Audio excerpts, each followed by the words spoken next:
Halo guys, welcome back to my channel. Apa kabar semua? Semoga kalian baik-baik saja ya. Oke guys, kali ini kami akan merangkum sebuah film yang berjudul The Silencing yang disutradarai oleh Robin Brown. Film ini dirilis pada tanggal 18 Juli 2020. Film trailer menegangkan ini dibintangi oleh Nicholas Coster-Waldau yang dikenal dalam serial televisi Games of Thrones. Selain TV series, Nicholas juga membintangi beberapa film box office seperti Gods of Egypt, Oblivion, dan The Other Woman. Tak lupa, film ini juga diperankan beberapa pemain seperti Annabelle Walsh, Hero Finn Stephen, Josh McLarnon, Charlotte Lindsay Moran, and Lisa Carmody. Dan inilah film The Silencing. Di awal cerita, diperlihatkan sebuah hutan yang sangat lebat dan sungai dengan aliran arus yang sangat deras. Lalu terlihat mayat seorang remaja perempuan yang ikut terbawa arus tersebut. Kemudian scene berpindah di hutan yang mana saat itu terlihat kedua orang yang sedang berburu. Namun, datanglah Ray untuk menghentikan mereka. Karena mereka berburu di kawasan hutan yang dilindungi oleh Ray, dia pun menyita senjata dari kedua pemburu tersebut. Suatu hari, Sheriff Alice bertemu dengan Carl, di mana Carl sudah menangkap adik dari Alice yang sudah melakukan kekacauan di pabrik. Kemudian Carl menyerahkan Brooks kepada Alice. Ketika di dalam mobil, Alice mencoba mengajak berbicara dengan Brooks. Alice menanyakan apa yang kamu lakukan di pabrik semalam. Brooks berkata, ini bukan urusanmu. Alice kembali berkata, darah siapa yang ada di bajumu? Brooks berkata, ini darah ketika Sam Download atau kita sebut saja Samot menghajar Brooks habis-habisan pada saat di pabrik.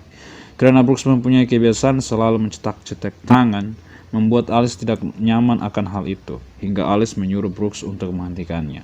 Sesaat dari itu, Alice mendapatkan laporan bahwa ditemukan mayat tanpa identitas berjenis kelamin perempuan, ditemukan di pinggir sungai. Lalu Alice pun langsung bergegas menuju ke TKP. Alice dan Dr. Bones beserta tim forensik menemukan mayat tersebut sudah meninggal beberapa minggu yang lalu dan diduga dibuang oleh pelakunya ke sungai. Di mayat ini, Alice menemukan tanda bekas jahitan pada bagian leher mayat. Sesaat kemudian, Alice dan kawan-kawan melanjutkan penelusuran ke beberapa tempat dan mengejutkan Alice menemukan jejak darah dan ujung tombak panah di pohon. Melihat ujung tombak itu, Alice menduga bahwa wanita yang sudah jadi mayat tersebut diburu oleh seseorang dan menariknya. Seseorang ini memiliki tombak yang di ujung terdapat tulisan MB. Dari penelusuran tersebut, Alice mengumpulkan bukti sementara, yaitu pertama, wanita tersebut diburu oleh seorang yang masih jadi misteri. Kedua, adanya bekas jahitan pada bagian leher mayat.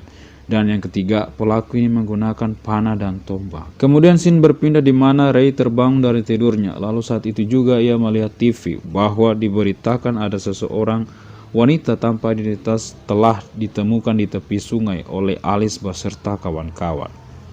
Mengingat akan putrinya, Ray pun langsung bergegas bertemu Alice untuk meminta izin Alice melihat mayat yang telah ditemukan di tepi sungai tadi. Sesampai di rumah sakit, Dr. Bond membukakan kantong mayat tersebut dan Ray melihat kalau mayat itu bukan putrinya. Ray pun langsung pergi tanpa sepatah kata meninggalkan Alice dan Dr. Bond.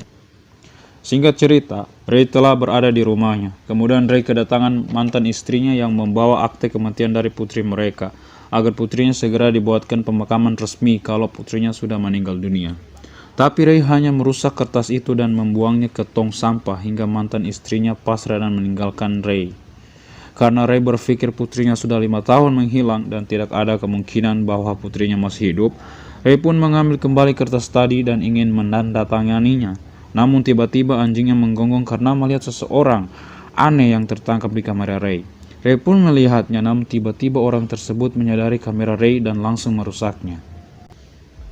Marah akan hal itu dan Ray menganggap orang ini telah berburu di kawasan yang ia lindungi, Ray pun bergegas menuju ke tempat tersebut dan berharap akan memberikan pelajaran dengan menyita senjatanya agar orang tersebut kapok dan tidak berburu di tempat itu lagi. Namun, Ray salah besar akan hal itu, di mana orang inilah yang memberikan pelajaran ke Ray dan menyerang Ray hingga mengenai panah dari orang tersebut. Dan disinilah terjadi adegan di mana Ray lari menyelamatkan diri dari orang tersebut.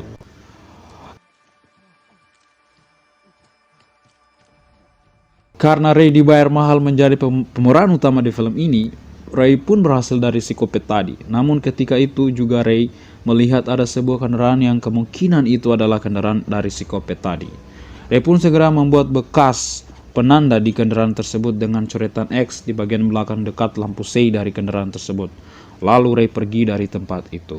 Sesampainya di rumah, Ray langsung hendak menjahit sendiri lukanya yang terkena panas psikopat tadi. Tidak lama kemudian anjingnya menggonggong kembali karena melihat psikopat tadi tertangkap kameranya kembali, di mana kali ini psikopat itu terlihat sedang mengejar seseorang gadis yang memakai baju putih dan berambut panjang. Hantu dong. Tidak ingin gadis itu tertangkap oleh psikopat tadi, Ray pun langsung bergegas menuju tempat itu. Namun kali ini Ray tidak hanya membawa senjata, tapi juga membawa barang yang bisa membantu melawan psikopat tersebut.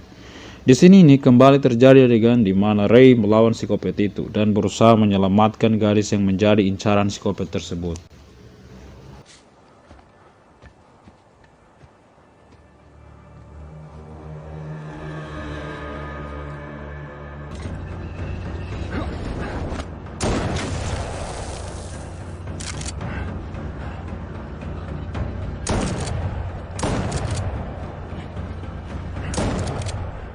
Kemudian scene berpindah lagi ke Sheriff Alice yang sedang mendatangi market penjualan khusus senjata panah serta lengkap dengan aksesorisnya.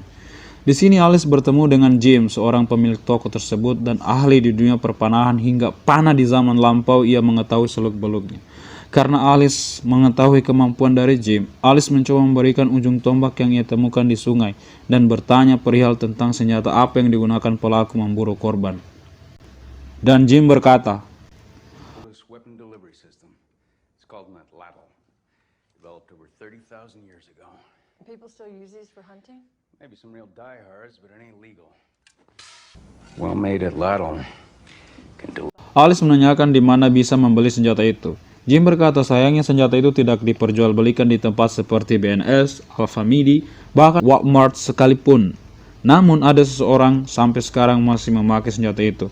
Bahkan ia juga membuat dan menjualnya. Orang itu ialah Salmon Blood. Singkat cerita, Ray pun berhasil melawan psikopat itu hingga psikopat tersebut untuk sementara menjauh dari Ray. Karena sudah melewati pertempuran melawan psikopat tadi, Ray merasa kehausan dan langsung menuju ke sungai untuk minum. Namun secara kebetulan di tepi sungai itu ia melihat gadis yang menjadi korban psikopat tadi. Gadis ini sudah terbaring tidak tersadarkan diri lagi. Lalu Ray menyelimutinya dengan selimut yang ia bawa dan kemudian membawanya pulang ke rumahnya.